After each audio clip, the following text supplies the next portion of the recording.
In this video, I'm going to teach you how to read a Fender serial number. I work for a private guitar shop, and every now and then I get asked a question on this topic, so I figured it would be good to make a video on the subject. Please let me know if you have any questions in the comments, and I'll do the best I can to answer. If you don't know what your serial number is, I'll try to figure that out for you. I'm also going to put timestamps in this video so you can go from vintage to more of a modern time frame in case you have a guitar that's like not super old, but you can skip around. You can skip around in the video. All right, let's get started. Let's start at the very beginning. Leo Fender was extremely efficient with the production and the quality control of early Fender guitars. The guitars were built by an entire factory and not just one guy working on a single guitar and then on to the next one. It's a lot of hands-on work. This allowed for companies to fly through guitars rather quickly because they did the assembly line kind of thing. Fender used bolt-on construction with the neck being bolted onto the body and pickups wired directly into the pickguard, so it was seamless and quick. But because of this, sometimes various parts can be used on guitars. To be really accurate, you're going to want to check 3 different numbers. You're going to want to check the date on the neck, stamped on the bottom of the neck, the date on the body,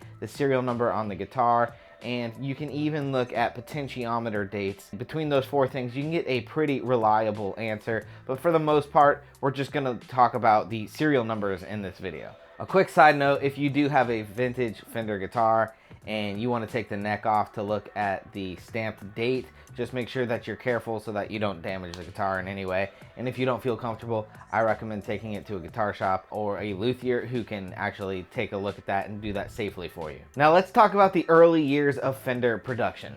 In the years 1950 to 1954, you could find the serial number stamped on the bridge below the pickup but above the saddles. 0001 to 0999 would equate to a 1950 to a 1952 guitar.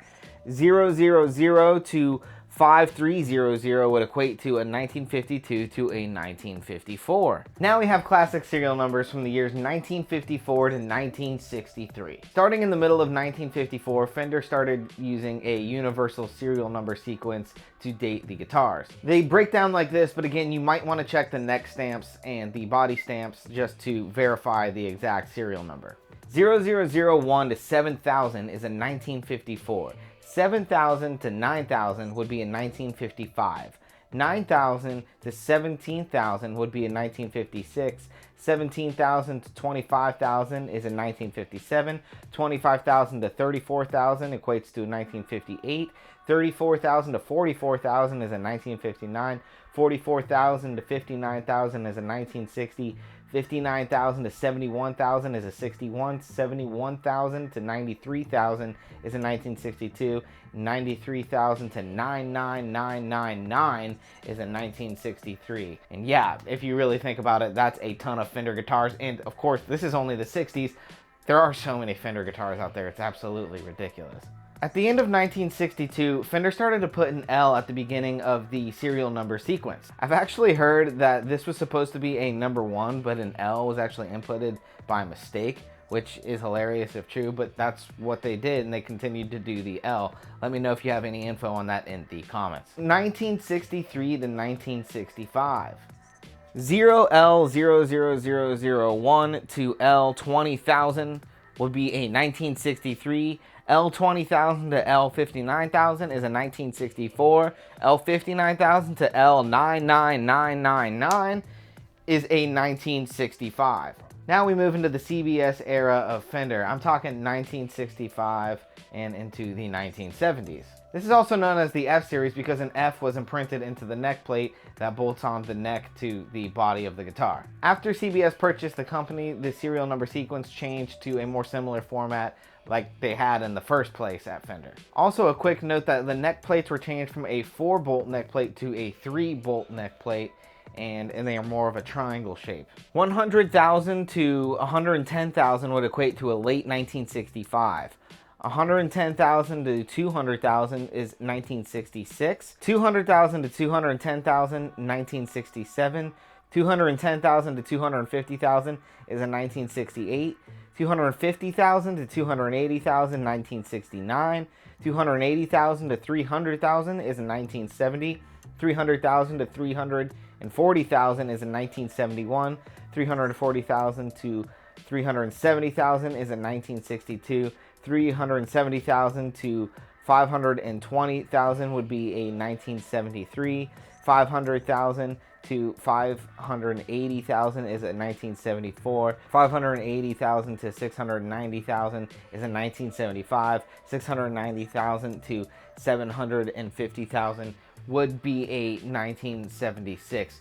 You might note that there are also some overlapping serial numbers in there, just a little bit, so just one thing to consider. But starting in 1976, Fender started to put the serial number on the headstock, either on the front of the headstock or the back of the headstock. If it's on the front of the headstock, you will see it below the logo. It's also during this time frame forward that Fender started designating the decade in which they were creating the guitar with a letter, which makes it a little bit easier to read, in my opinion. It was decided like this: an S would be from the 1970s, an E would equate to the 1980s, an N to the 1990s, and then you have a Z for the 2000s, and then nowadays we have a US. For an example, if the guitar was in 1974, it would be S4. If it was an 82, it would be E2. If it was a 93, it'd be an N3. Quick note, 93 is also the best year that a guitar could be, because that's the year that I was born. Guys, if you're enjoying this content, please take a second to thumbs up this video and consider subscribing to my channel. I would appreciate it so much. As a bonus, here's a picture of my rock and roll dog. Okay, back to the video. I would quickly also like to mention the AVRI models, which are the American Vintage Reissue models, because the serial numbers are slightly different on those. The AVRI models are different because they have a V on the serial numbers, and they don't correlate to the model that they're representing. So if it was like a 1973, it'll say a V, but it won't correlate to like a 1973 serial number. However, you can always look at the neck stamp or the date on the body to verify the exact date. Mexican-made guitars are also slightly different. They will either have an MZ, an MN, or a MX, depending on the decade that they were made. These will equate to all Mexican-made guitars. The MN is a 1990s. Again, remember that N. N stands for 90s. So if you see MN3, that's a 1993 made in Mexico Fender. The MZ is a 2000s. So if you see MZ9, that's a 2009 made in Mexico Fender. And then you have the MX. So if you have MX1, that's a 2011 made in Mexico Fender. I hope you follow that. By the way, Fender has a serial number lookup online. You could just Google Fender serial number lookup and type in the serial number on your guitar into the lookup, and it should give you a breakdown of what the guitar is. It's usually correct unless something has been taken out, but there have been instances where I haven't been able to find certain guitars in the serial number lookup. I also wanted to put this late into the video because that way you had to watch the whole video and at least hopefully learn something, because I'm a bit of a trickster. I also need to get my view time up on my videos. If you want to know how to read Gibson serial numbers, I suggest that you check out this video here. I'll see you right over there. If you have any questions on this stuff, please let me know in the comments and I'll do the best I can to help answer any questions that you might have. If you did enjoy this video or learned anything, please subscribe to my channel. I would be very appreciative, and I will see you guys the next time that I see ya. Have a good one.